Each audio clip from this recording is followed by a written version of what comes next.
Students, इस video में हम जानेंगे कि एक्सपोनेंट एंड पावर्स क्या होता है, लॉज ऑफ एक्सपोनेंट क्या होते हैं और साइंटिफिक नोटेशन क्या होते हैं। ठीक है, तो हम ये कह सकते हैं कि ये एक वीडियो में आपको एक्सपोनेंट एंड पावर्स पूरी तरीके से क्लियर हो जाएगा। तो चलो शुरू करते हैं। Hello students, welcome to rhythm classes. My name is Arvind Singh and today's our topic is class 7th mathematics chapter 13 exponents and powers episode 1। Student, जैसा कि आपको चैप्टर नेम से पता चल रहा है एक्सपोनेंट एंड पावर्स, तो सबसे पहले जानते हैं एक्सपोनेंट एंड पावर्स होता क्या है, इसकी हमें जरूरत क्यों पड़ी। देखो, अभी तक क्या होता था कि हम नॉर्मल नंबर्स को सब यूज करते थे, प्लस माइनस ऐड सब्ट्रैक्ट या जो भी करते थे नॉर्मल नंबर्स के साथ करते थे।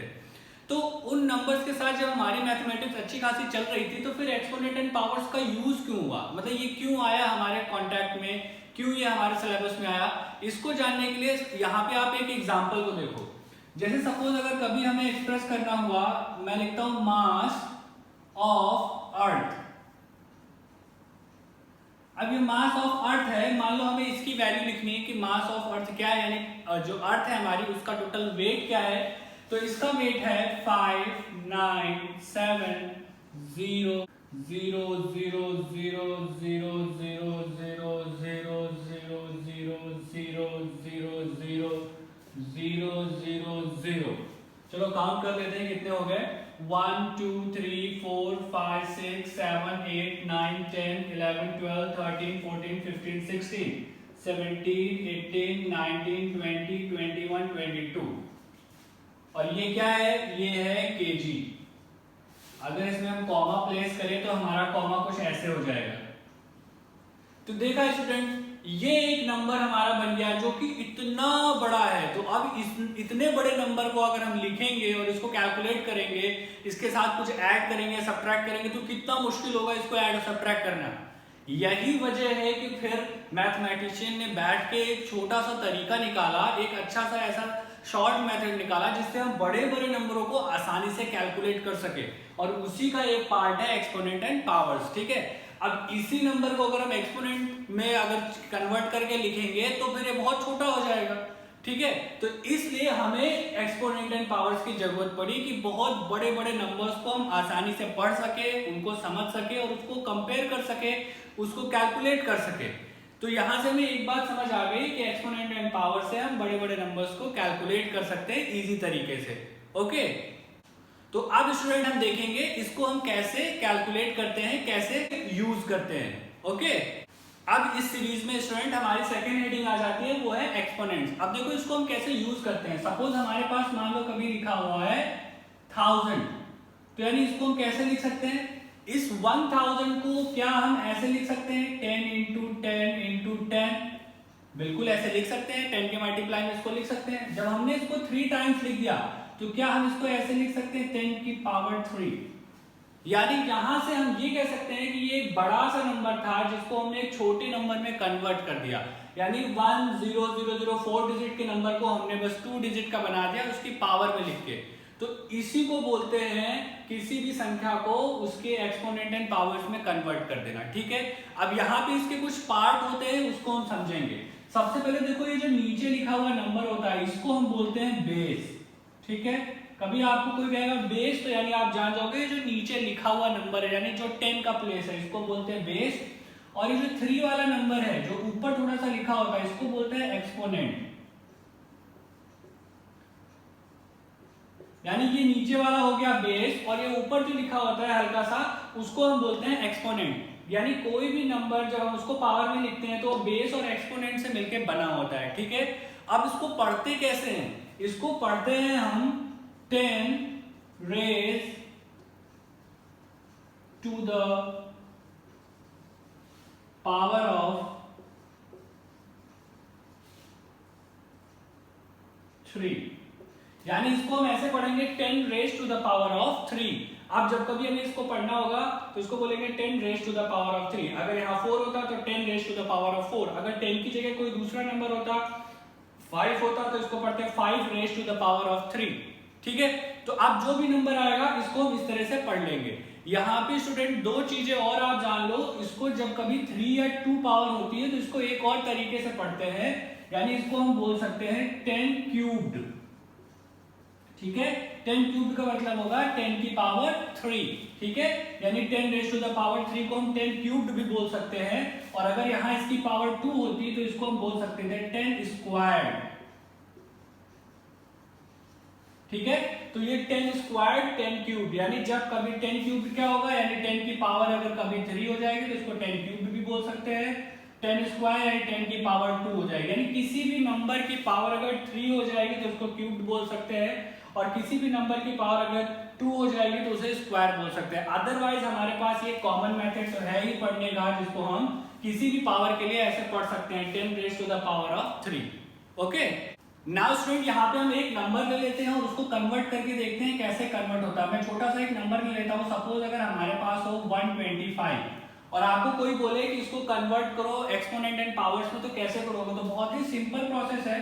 आप सबसे पहले 125 के जो प्राइम फैक्टर्स निकाल लो, इसको निकालोगे तो 5 से ये डिवाइड हो जाएगा और ये आ जाएगा 525 जा, and again if you divide it by 5 then we get 5 and here we get 1। यानी इसके अगर मैं आपको बोलूं प्राइम फैक्टर निकालो तो वो क्या हो जाएंगे 5 into 5 into 5, यानी 125 को हम 5 into 5 into 5 में लिख सकते हैं।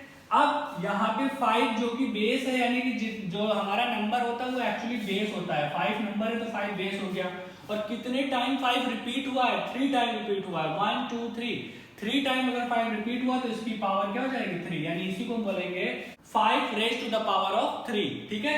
यानी इस तरीके से हम बहुत ही सिंपल प्रोसेस से किसी भी नंबर को कन्वर्ट कर सकते हैं उसको एक्सपोनेंट एंड पावर्स के फॉर्म में, ठीक है स्टूडेंट। अब इस सीरीज में हमारी नेक्स्ट हेडिंग आती है laws of exponent. Laws of exponent का मतलब है कि अब हमें एक्सपोनेंट जब हम जान गए हैं, वो हमारे पास आ गए हैं, तो उनको कैलकुलेट करने के लिए उनके लिए कुछ रूल्स बनाए गए हैं, यानी उनको आप कैलकुलेट कैसे करोगे, तो इजी वे में कैलकुलेट करने के लिए उसके कुछ रूल्स बनाए गए हैं, उन्हीं को हम बोलते हैं लॉज ऑफ एक्सपोनेंट, ठीक है। अब हम इन रूल्स को एक एक करके देखेंगे। देखो स्टूडेंट, यहाँ पे दो चीजें हैं, कोई भी रूल बनता है किसी एग्जाम्पल से, यानी किसी चीज को शॉर्ट आउट करके रूल बनाया जाता है। तो अगर आपको ये जानना है कि लॉज ऑफ एक्सपोनेंट आए कहाँ से हैं, तो उसके लिए आप कमेंट करके मुझे बता सकते हो, मैं आपके उसके लिए एक सेपरेट वीडियो अलग से बना दूंगा, ठीक है। लेकिन फिलहाल इस वीडियो को छोटा रखने के लिए मैं आपको डायरेक्टली बताता हूँ कि लॉज ऑफ एक्सपोनेंट कौन कौन से होते हैं और उनको हम यूज कैसे करेंगे, ठीक है।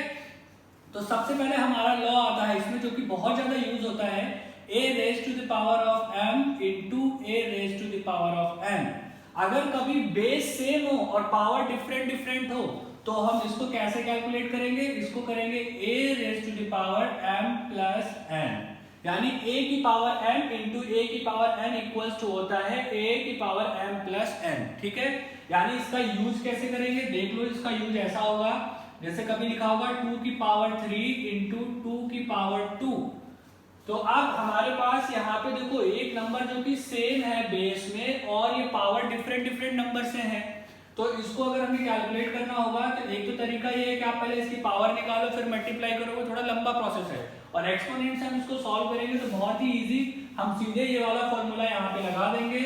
यानी यहाँ पे हम ये कह सकते हैं कि ये a की जगह पे है 2, और इस फॉर्मूले को देखेंगे तो m की जगह पे है हमारे पास यहाँ पे 3 और n की जगह पे है 2। तो हम इस फॉर्मूले को यूज करके लिख देंगे तो हमारा क्या आ जाएगा a की पावर m प्लस n, तो यानी सिंपली हो जाएगा 2 की पावर 3 प्लस 2, यानी फाइनली हमको मिल जाएगा 2 की पावर 5, यही हमारा आंसर हो जाएगा, ठीक है। तो देखा आपने इस फॉर्मूले का यूज करके कितना इजी तरीके से हमने इसको निकाल लिया है। तो इसी तरह और भी कई रूल्स हैं, इनको हम देख लेते हैं और फिर इनका यूज कैसे करते हैं वो भी जल्दी से देख लेंगे, ठीक है। तो स्टूडेंट इसके बाद इसका सेकंड रूल आता है जो कि कहता है a raise to the power m divide by a raise to the power n equals to a raise to the power m minus n। यानी कभी अगर a की power m divide by a की पावर n ऐसी condition आएगी तो उसको हम लिखेंगे a की पावर m माइनस n। ये कैसी कंडीशन होगी, जैसे देख लो कभी लिखा हो 5 की पावर 3 डिवाइड बाय 5 की पावर 2। अब इसको कैसे सॉल्व करेंगे, तो इसको हम सॉल्व करेंगे 5 की पावर 3 माइनस 2, यानी ये सिंपली आ जाएगा 5 की पावर 1 जो कि होती है 5, ठीक है। यही हमारा आंसर हो जाएगा। अब ये जरूरी नहीं है कि ये इसी पैटर्न में लिखा हो, इसको ऐसे पैटर्न में भी लिखा हो सकता है, जैसे ये 5 की पावर 3 अपॉन 5 की पावर 2, ठीक है। तो इससे कंफ्यूज मत होना, डिवाइड के सिंबल में लिखा हो या ऐसे पैटर्न में लिखा हो, इसको हम सिंपली इसी फॉर्मूले का यूज करके आराम से निकाल सकते हैं, यानी जब कभी डिवाइड होगा तो वहां पे पावर्स में माइनस आ जाता है, ठीक है। तो ये हमारा हो जाएगा रूल नंबर 2, यानी हमारा रूल नंबर 1 ये ऊपर वाला था, ये हो गया रूल नंबर 2, ठीक है।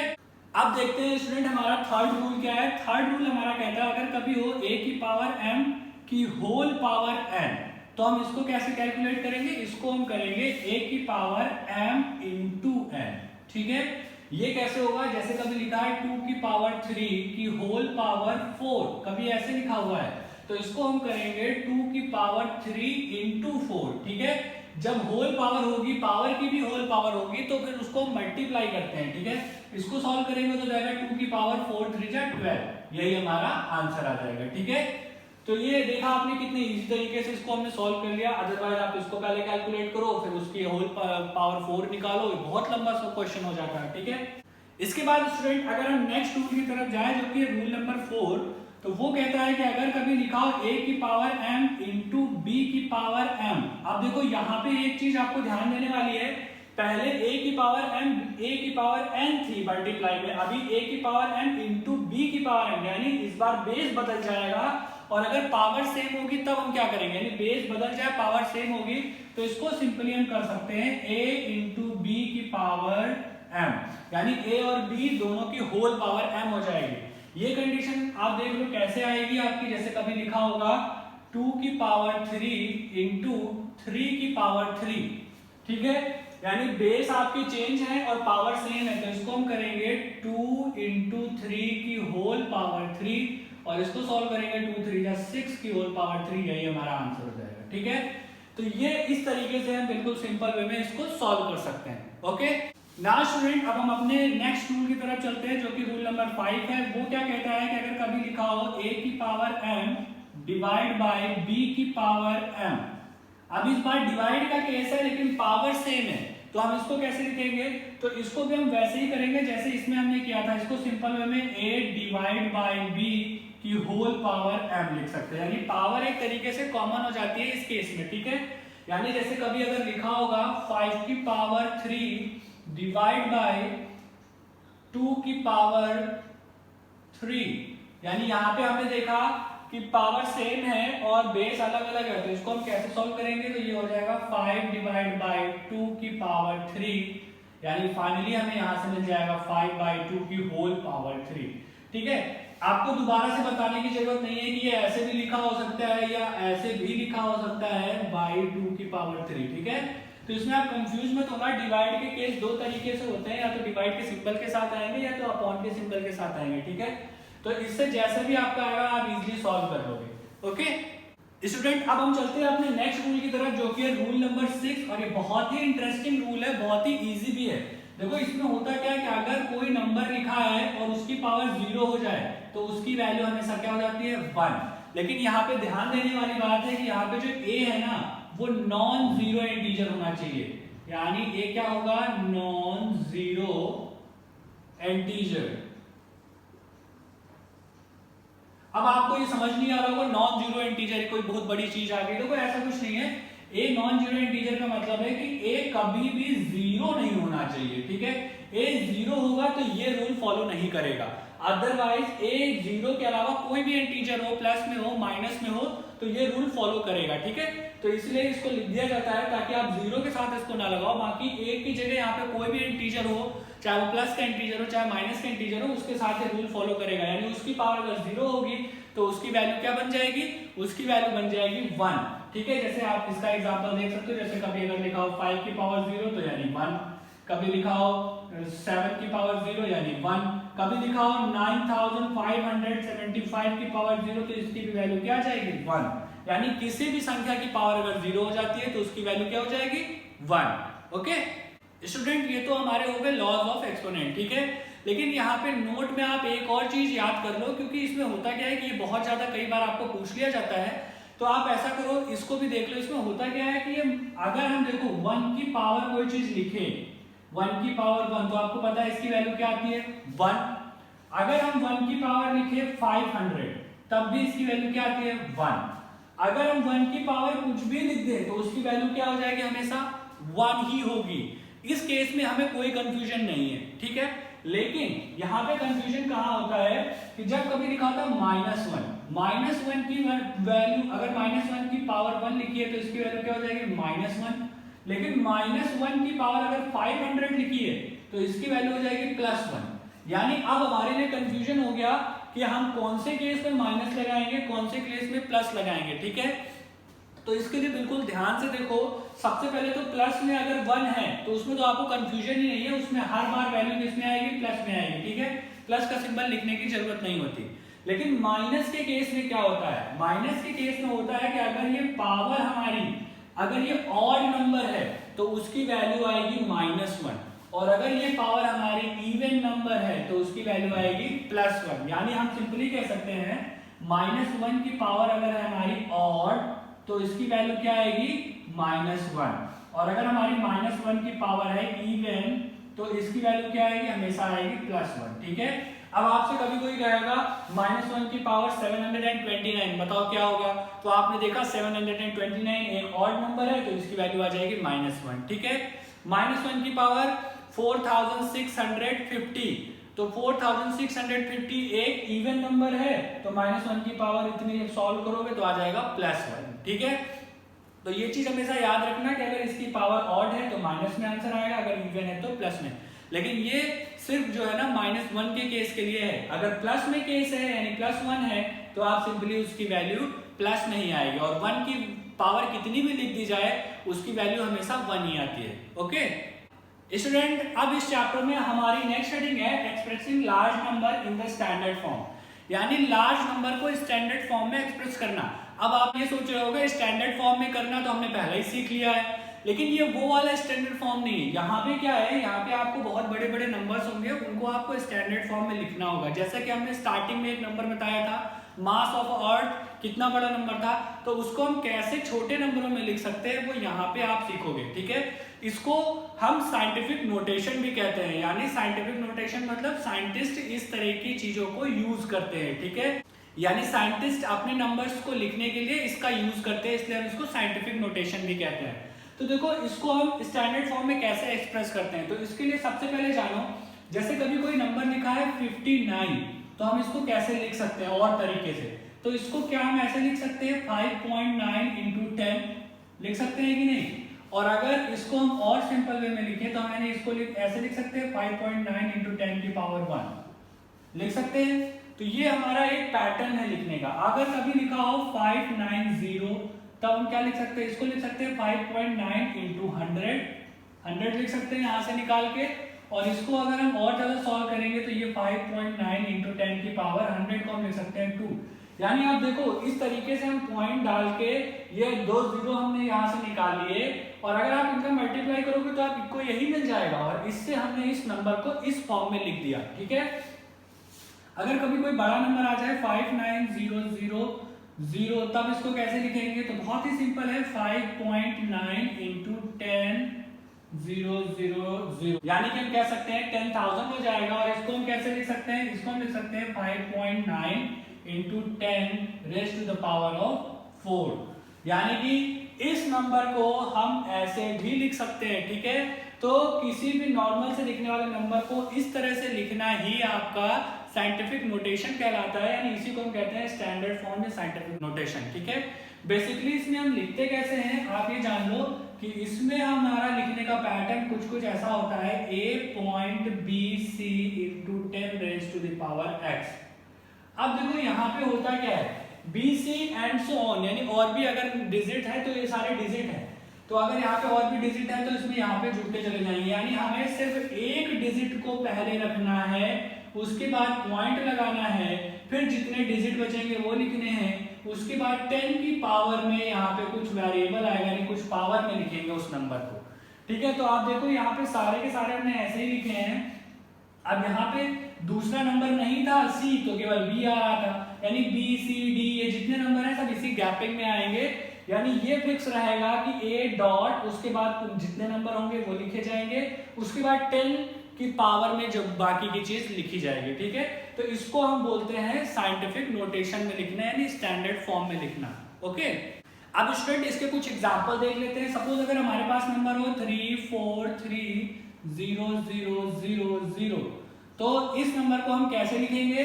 तो बहुत ही सिंपल प्रोसेस है। अब मैंने अभी आपको बताया ए पॉइंट बी सी डी जो भी आता है वैसे लिखेंगे।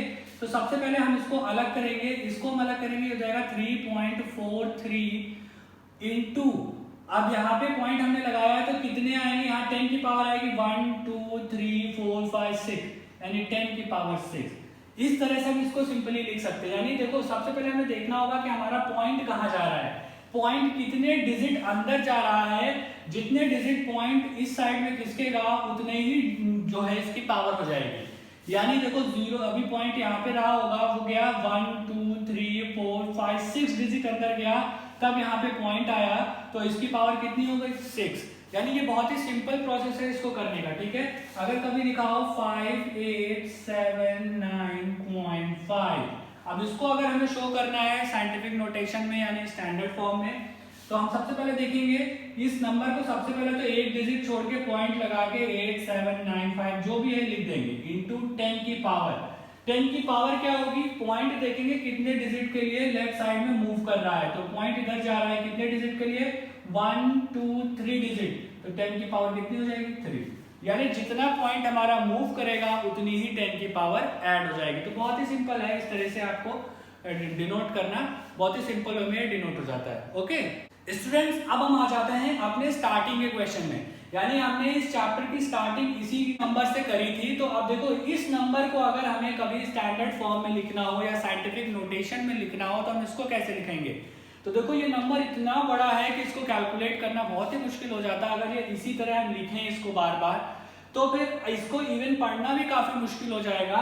तो इसको हम जो है साइंटिफिक नोटेशन में लिख लेते हैं, स्टैंडर्ड फॉर्म में लिख लेंगे, यानी एक्सपोनेंट एंड पावर्स की फॉर्म में लिख लेंगे और ये बहुत इजी से कैलकुलेट हो जाएगा। तो बहुत ही सिंपल वे है, जैसे अभी मैंने आपको बताया, जो भी हमारे यूजफुल डिजिट हैं यानी जीरो को हम इसमें कंसिडर नहीं करते हैं, बाकी जो यूजफुल डिजिट हैं उनको हम 1 पॉइंट लगा के लिख लेते हैं। 5.97 इंटू 10 की पावर।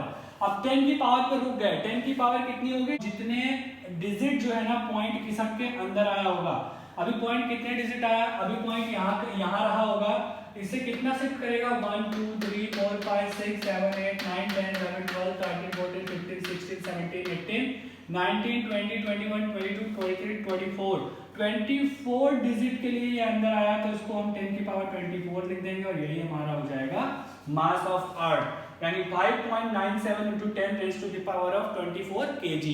तो स्टूडेंट देखा आपने कितने बड़े से नंबर को हमने कितने इजी तरीके से लिख दिया साइंटिफिक नोटेशन का यूज करते हुए। अब तो आप समझ ही गए होंगे कि इस चैप्टर का कितना ज्यादा यूज है हमारी मैथमेटिक्स के लिए, और मुझे उम्मीद है कि आपको अब ये चैप्टर पूरी तरीके से समझ में आ गया होगा। But if you still have any confusion on this topic then feel free to tell us. Thank you, जय हिंद।